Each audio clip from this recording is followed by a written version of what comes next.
Salut à tous et bienvenue dans cette nouvelle actu de la semaine. On est mardi 18h, on est parti pour une petite dizaine de minutes ensemble. J'espère que vous allez bien parce que moi j'ai la patate.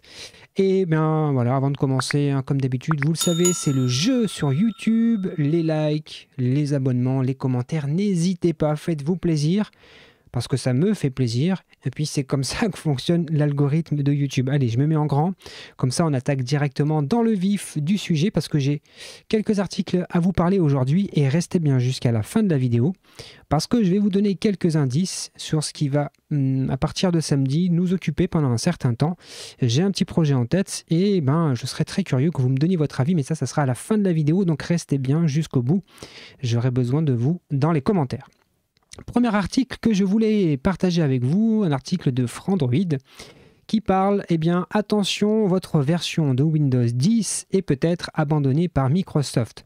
Vous le savez probablement, quand Windows a basculé sur la version Windows 10, il a dit désormais, c'est Windows 10, il n'y aura plus de nouvelle version, c'est la dernière version. Sauf qu'en réalité, ce qu'il se passe, c'est qu'il y a énormément de versions de Windows 10 en circulation.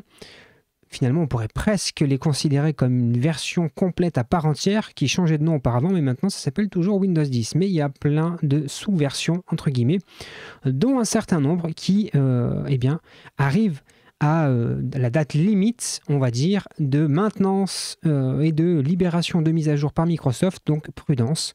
Allez checker ça. Je pense aussi à ceux qui gèrent des parcs informatiques dans des entreprises. C'est pas parce que vous avez réussi à migrer, peut-être pas tout encore d'ailleurs, votre parc en Windows 10, ça ne veut pas nécessairement dire que vous êtes sorti de l'auberge, puisque même une fois que vous êtes en Windows 10, il va falloir faire monter les versions au sein de Windows 10. Donc voilà, c'est un petit article qui parle de ce sujet-là. Je vous mettrai évidemment les liens dans les commentaires. Deuxième article intéressant sur un site qui s'appelle labo.sociéténumérique.gouv.fr. Je ne connaissais pas ce site. J'ai découvert ça cette semaine, un article plutôt intéressant, publié en avril, et qui parle en fait des communs numériques en collectivité et qui expose la stratégie menée par la DSI de la ville de Paris, notamment dans le développement de ce qu'ils ont appelé les communs numériques. Mais grosso modo, c'est l'utilisation de solutions logicielles libres et open source. Et comment est-ce que ça peut être intéressant pour fabriquer ce qu'ils ont appelé le commun numérique, comment est-ce que l'open source peut participer à cette dynamique et comment ils ont implémenté ça au sein de la DSI de Paris. Donc je ne vous lis pas l'article en détail ici parce qu'il y a beaucoup de points qui sont abordés, mais c'est extrêmement intéressant. Vous voyez, l'article est très complet, très long. Donc, pour ceux qui sont intéressés par la question de l'open source, notamment dans les services publics, puisque ça a plusieurs enjeux, à la fois démocratiques et à la fois également de bonne gestion de nos impôts, finalement.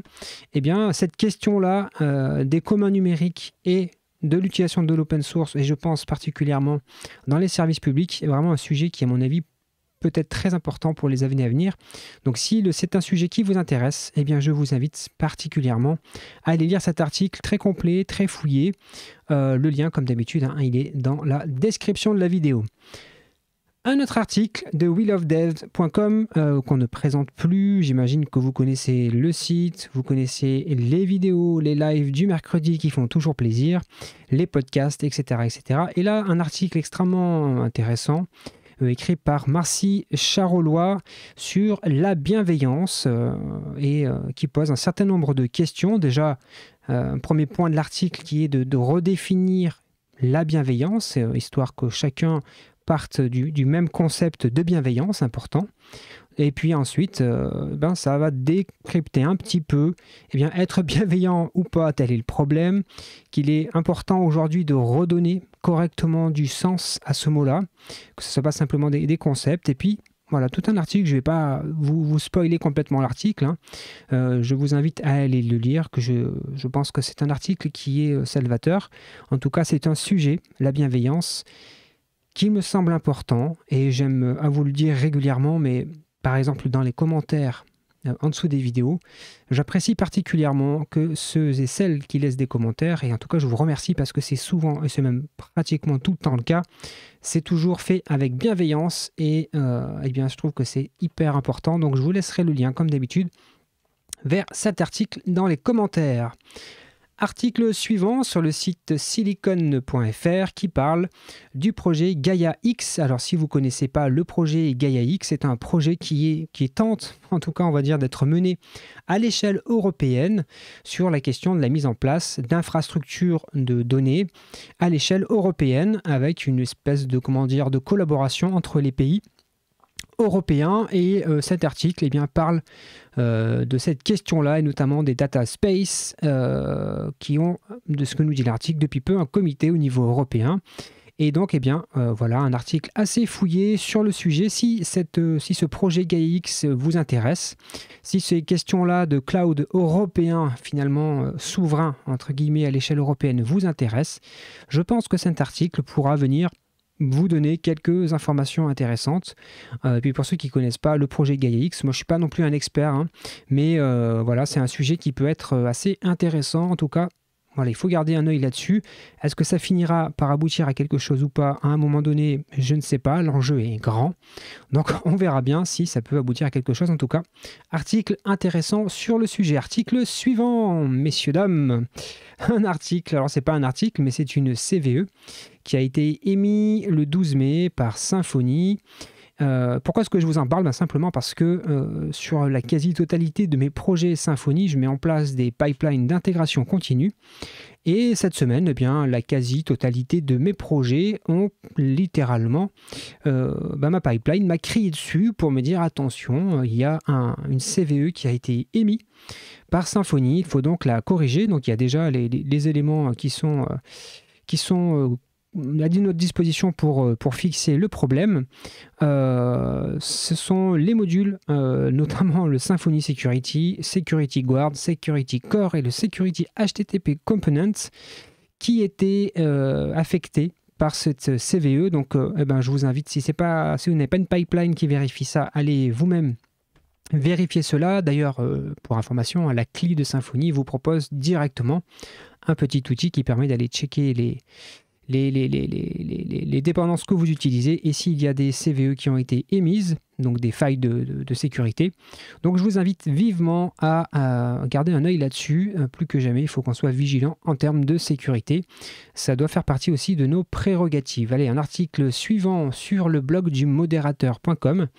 Si parmi vous, il y en a qui ont des projets de lancer des robots conversationnels, on va dire des chatbots ou même des bots, des voice bots, eh bien, il y a peut-être des bonnes pratiques, en tout cas des bonnes habitudes et en tout cas peut-être aussi des mauvaises habitudes qu'il faudrait éviter, des écueils dans lesquels d'autres sont déjà tombés et vous pouvez gagner du temps.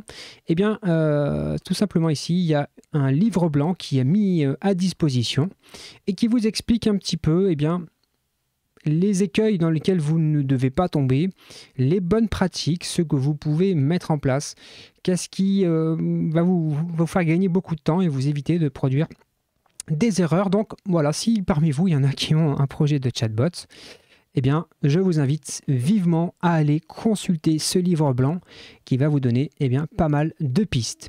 Et enfin, dernière actu que je voulais partager avec vous, c'est la plateforme Notion que vous êtes peut-être un certain nombre à utiliser pour vous organiser peut-être personnellement, pour avoir un espace dans lequel vous organisez votre travail, vous stockez des données, etc., etc. Ils ont lancé, ça y est, leur API, ce qu'il fait que nous allons pouvoir connecter des outils à Notion, récupérer des données, etc., etc. Donc là, ça ouvre, on va dire, pas mal de portes pour pouvoir faire des choses avec Notion. Et d'ailleurs, je vous avais dit tout à l'heure au début de la vidéo que j'avais quelque chose à vous proposer à la fin de cette vidéo. Et donc, je vous propose de lancer un nouveau petit projet. À partir de samedi, ça va être quelque chose qui va comme ça nous amener sur plusieurs vidéos, je pense. Et voilà, la proposition est la suivante. J'aimerais mettre en place une petite plateforme toute simple, hein, vraiment pas quelque chose de sophistiqué, pour que vous puissiez soumettre, eh bien, vous aussi, des actualités qui vous ont marqué dans la semaine. Ce qui fait que là, c'est moi qui vous présente les actualités, mais finalement, vous aussi, chacun de votre côté, vous, probablement, vous faites aussi des lectures intéressantes et que vous souhaitez partager à la communauté. Et donc à partir de samedi prochain, je vous propose qu'on réfléchisse à la création d'un petit outil qui va mixer à la fois des outils no-code, ça pourrait être Notion, mais ça pourrait être Airtable ou autre. Finalement, pour le moment, c'est pas encore arrêté, mais comme je parlais de Notion, c'était aussi l'occasion de vous en parler. Donc voilà, je vais encore réfléchir encore un petit peu jusqu'à samedi, mais l'idée c'est de vous proposer une petite plateforme qu'on va construire ensemble, hein, avec une partie en no-code, puisque ça va être intéressant, et j'en ai jamais fait, donc ça va être intéressant d'aller sur cette partie-là, et de connecter ça aussi quand même avec une petite partie qu'on développera probablement avec Symfony, pour gérer une autre partie de cette application. Je veux voir comment est-ce que l'interaction des deux peut offrir des choses intéressantes. Donc je vous donne rendez-vous samedi pour qu'on en parle.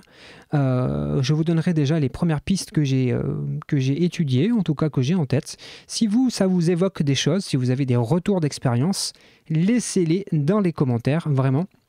Je serais curieux d'avoir ça en tête, ça va peut-être me donner des pistes. Voilà, c'est tout ce que j'avais à vous présenter pour cette semaine. Donc, eh bien, écoutez, si cette vidéo vous a plu, vous pouvez laisser un petit pouce bleu si le cœur vous en dit. Si vous n'êtes pas abonné, comme beaucoup d'entre vous, vous regardez les vidéos mais vous n'êtes pas abonné, vous pouvez cliquer, vous abonner, voire même carrément, allez, soyons fous, activer la cloche de notification pour ne louper aucune vidéo.